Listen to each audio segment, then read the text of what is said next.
ជាដំបូងខ្ញុំបាទសូមគោរពជម្រាបសួរលោកគ្រូអ្នកគ្រូនិងសួស្តីបងប្អូនទាំងអស់ជាពិសេសបងប្អូនដែលកំពុងតែសិក្សានៅក្នុងថ្នាក់ទី12អញ្ចឹងថ្ងៃនេះលោកគ្រូមានលំហាត់មួយចង់បញ្ចែករំលែកគ្នាយើងទាំងអស់គ្នាអញ្ចឹងយើងទាំងអស់គ្នាអាចចាប់ផ្ដើមជាមួយនឹងលោកគ្រូបានអញ្ចឹងនៅក្នុងលំហាត់នេះគេថាគេបញ្ចូលអ៊ីត្រូសែនទៅក្នុងបាឡុងមួយមានមាត្រ100ម៉ែត្រគីបនៅសីតុណ្ហភាព7អង្សាសេក្រោមសម្ពាធ 0.7 អាត់ម៉ូស្ហ្វែរគេឲ្យយើងគណនាបំពង់អ៊ីត្រូសែនដែលត្រូវប្រើដើម្បីបំផោងបាឡុងនោះបើបំពង់មួយមានអ៊ីត្រូសែន20លីត្រក្រោមសម្ពាធ150អាត់ម៉ូស្ហ្វែរនៅសីតុណ្ហភាព27អង្សាសេគេសន្មតថាឧស្ម័ននៅក្នុងបំពង់ហ្នឹងត្រូវបានបញ្ជូនទៅក្នុងបាឡុងទាំងអស់អញ្ចឹងនៅក្នុងលំហាត់នេះអ្វីដែលគេសួររកគឺគេចង់ឲ្យយើងគណនាចំនួនបំពង់ណាចំនួនបំពង់អ៊ីត្រូសែនដែលយើងត្រូវប្រើអញ្ចឹងបំរាប់ប្រធានដំបូងគេប្រាប់តាក់ទងជាមួយនឹងគេថាបាឡុងមួយមានមាត្រណាគេប្រាប់មាត្របាឡុងគឺ100ម៉ែត្រគីបនៅសីតុណ្ហភាព7អង្សាសេក្រោមសម្ពាធ 0.7 អាត់ម៉ូស្ហ្វែរហើយគេប្រាប់ទៀតថាបំពង់មួយមានអ៊ីត្រូសែន20លីត្រក្រោមសម្ពាធ150អាត់ម៉ូស្ហ្វែរនៅសីតុណ្ហភាព27អង្សាសេអញ្ចឹងយើងចាប់ផ្ដើមធ្វើទាំងអស់គ្នាជាមួយនឹងលោកគ្រូអញ្ចឹងដំបូងយើងគណនាចំនួនបំពង់អ៊ីត្រូសែនដែលត្រូវប្រើណាអញ្ចឹងយើងដាក់មកគណនាចំនួនបំពង់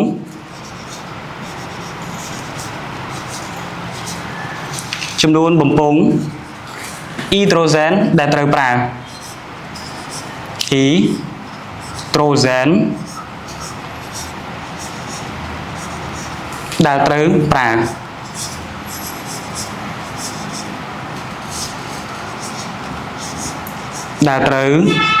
ណាអូខេអញ្ចឹងដើម្បីគណនាចំនួនបំពង់អ៊ីត្រូសែនដែលត្រូវប្រើយើងតាំងសិនមកតាំង x គឺជាចំនួនបំពង់ណាចំនួនបំពង់ដែលយើងត្រូវប្រើនឹងឯងអញ្ចឹងយើងតាំង x ជាចំនួន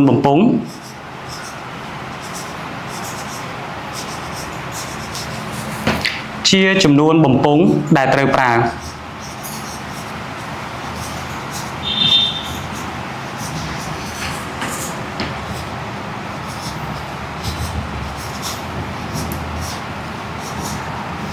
អញ្ចឹងអ្វីដែលយើងត្រូវរកគឺរក x ណាដោយសារតែយើងតាំង x ហ្នឹងគឺជាចំនួនបំពង់ដែលត្រូវប្រើ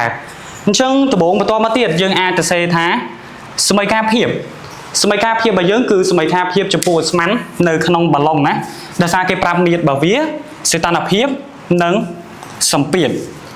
អញ្ចឹងយើងដាក់ត្រេមួយមកសមីការភាព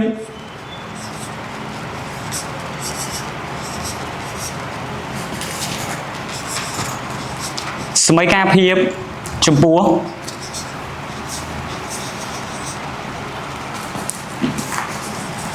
ឧស្ម័ននៅក្នុងអីគេនេះនៅក្នុងបាឡុងណា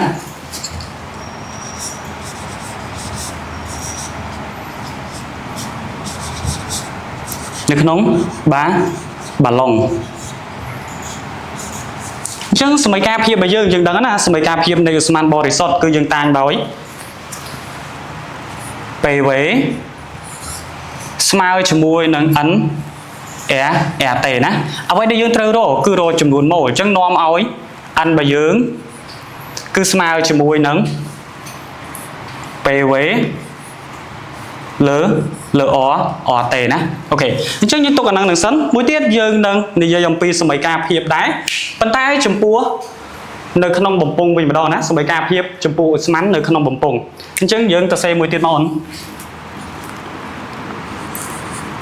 សមីការភាព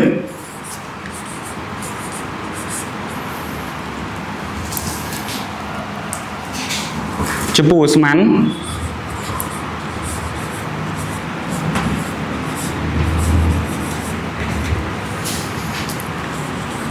សមីការភាពចំពោះឧស្ម័ននៅក្នុងបំពង់ណា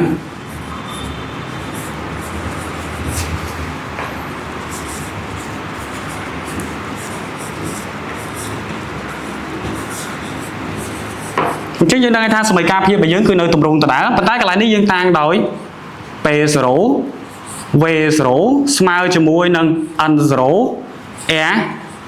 T T 0 ណាអ្វីដែលយើងត្រូវរកគឺរកចំនួនម៉ូលណាចំនួនម៉ូលឧស្ម័ននៅក្នុងបំពង់គឺយើងតាំងតែ n 0អញ្ចឹងនាំឲ្យ n 0របស់យើងគឺស្មើជាមួយនឹង P 0កន្លែងនេះ V 0ចែកជាមួយនឹងអ្វីដែលយើងចង់បានគឺចង់បាន n 0អញ្ចឹងយើងបោះ RT 0មកអង្គខាងនេះមកពីផលគុណយើងបោះមកអង្គខាងនេះចេញជាផលចែកអញ្ចឹងកន្លែងនេះយើងទៅសេបានថា RT T 0ណាអញ្ចឹងអ្វីដែលយើងចង់រកគឺរក x ណា x គឺជាចំនួនបំពង់ដែលត្រូវប្រើអញ្ចឹងយើងទាញបាននាំឲ្យ x របស់យើងគឺជាចំនួនបំពង់ដែលយើងត្រូវប្រើហ្នឹងគឺស្មើជាមួយនឹងចំនួនម៉ូលឧស្ម័ននៅក្នុងបាឡុងដែលយើងតាំងដោយ n ដែលយើងតាំងដោយ n គឺចែកជាមួយនឹងចំនួនម៉ូលឧស្ម័ននៅក្នុងបំពង់ដែលយើងតាំងដោយ n 0ណា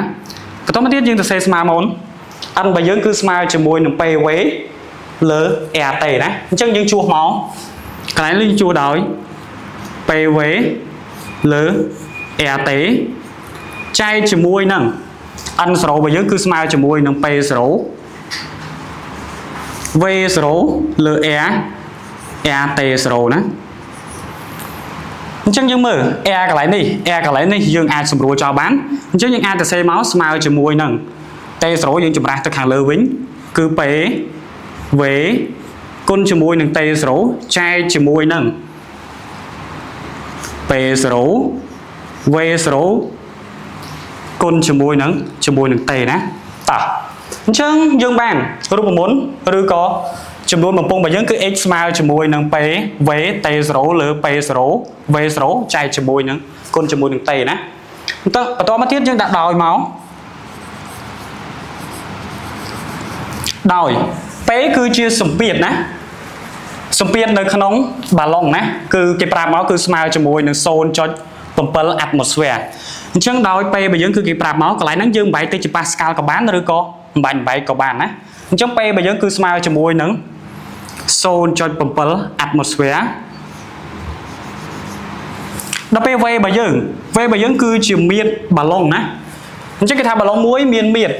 100ម៉ែត្រគីបអញ្ចឹង V កន្លែងហ្នឹងគឺ100ម៉ែត្រគីប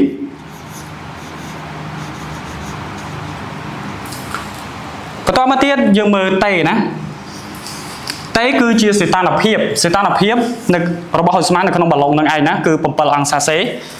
អញ្ចឹងតេកន្លែងហ្នឹងគឺស្មើជាមួយនឹង7បូកថែមបាន2.3ណាបូកថែម2.73កែលវិនណា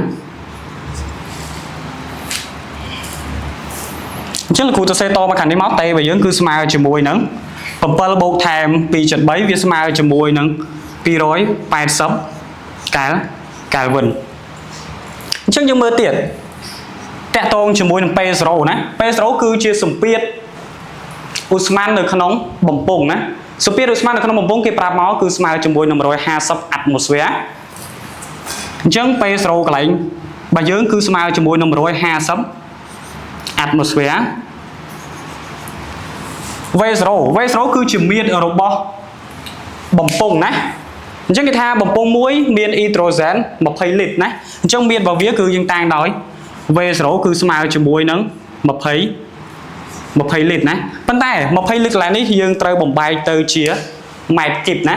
ដោយសារតែ V របស់យើងខាងលើនេះគឺគិតជាម៉ែត្រគីបដូចគ្នា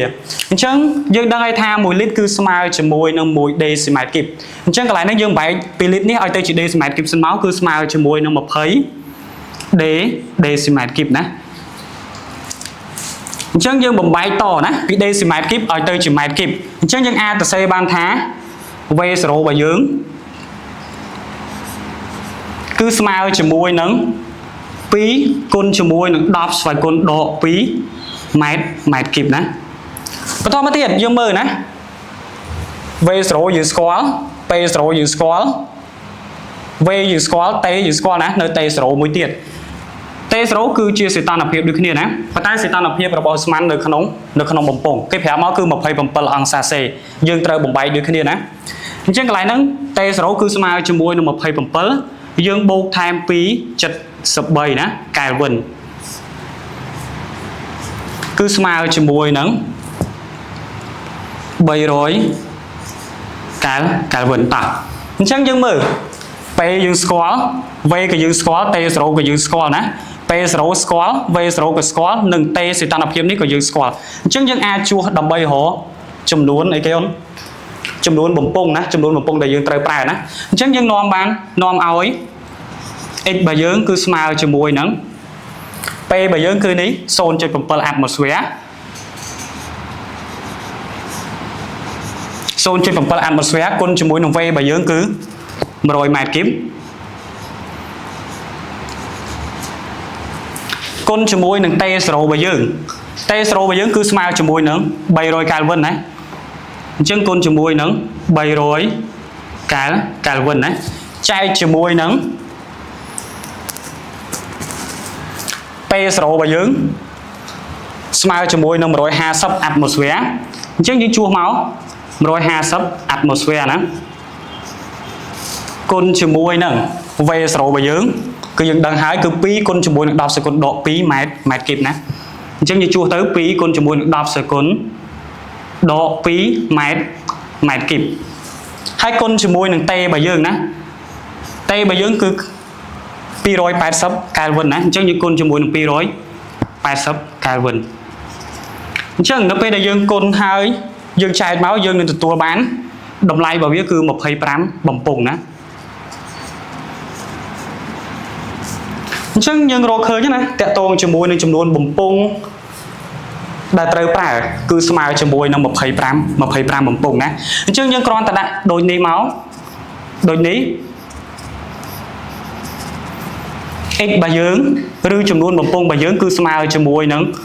25បំពង់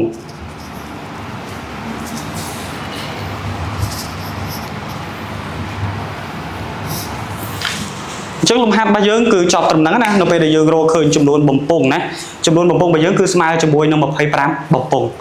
អញ្ចឹងសង្ឃឹមថាលំហាត់ដែលលោកគ្រូបានចែករំលែកទៅបងប្អូនមើលទៅអាចនឹងធ្វើឲ្យបងប្អូនងាយយល់ណាអរគុណច្រើន